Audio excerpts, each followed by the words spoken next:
પંચમહાલના ગોધરાના power house વિસ્તારમાં ડેન્ગ્યુના 2 positive case મળી આવતા સ્થાનિક રહીશોમાં ફફડાટ જોવા મળ્યો। શહેરમાં સફાઈના અભાવના કારણે ઠેર ઠેર ગંદકીનું સામ્રાજ્ય જોવા મળી રહ્યું છે। તો એક જ પરિવારની 2 દીકરીઓનો રિપોર્ટ ડેન્ગ્યુ પોઝિટિવ આવતા તેમને ખાનગી હોસ્પિટલમાં સારવાર હેઠળ ખસેડાઈ છે।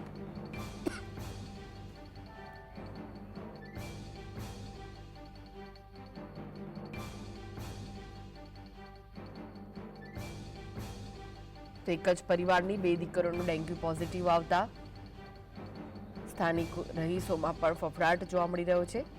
શહેરમાં સાફ સફાઈના અભાવના કારણે ઠેર ઠેર ગંદકીનું સામ્રાજ્ય જોવા મળી રહ્યું છે। ડેન્ગ્યુના કેસ સતત સામે આવી રહ્યા છે। એક જ પરિવારની 2 દીકરીઓના રિપોર્ટ પોઝિટિવ આવતા ખાનગી હોસ્પિટલમાં સારવાર અર્થે ખસેડવામાં આવી છે। તો ગોધરામાં ડેન્ગ્યુના 2 પોઝિટિવ કેસ આવતા સ્થાનિક રહીશોમાં ફફડાટ જોવા મળી રહ્યો છે। સ્થાનિકોનું કહેવું છે કે આજુબાજુ ગંદકીનું સામ્રાજ્ય છે, જેના કારણે લોકો રોગનો ભોગ બની રહ્યા છે।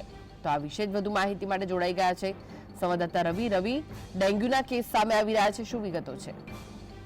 ચોક્કસથી જરૂર ગોધરાના પાવર હાઉસ વિસ્તારમાં 2 જે બાળકીઓ છે એક જ પરિવારની છે ને તેઓના ડેન્ગ્યુ પોઝિટિવ રિપોર્ટ આવતા જે સ્થાનિક લોકો છે તેઓમાં ફફડાટ ફેલાયો છે। ખાસ કરીને જો વાત કરવામાં આવે તો ગોધરા શહેરના જે વિવિધ વિસ્તારો છે ત્યાં ઉકેડા ગંદકી સહિત જે જોવા મળી રહ્યું છે, સાફ સફાઈનો અભાવ જોવા મળી રહ્યો છે, જેના કારણે રોગચાળો જે છે તે વકરે હોવાનું સામે આવ્યું છે। સ્થાનિક લોકો પણ માંગ કરી રહ્યા છે આરોગ્ય વિભાગ પાસે કે આરોગ્ય વિભાગ દ્વારા દવા છંટકાવ સહિતની જે સર્વેલન્સની જે કામગીરી છે તે કરવામાં આવે। જી।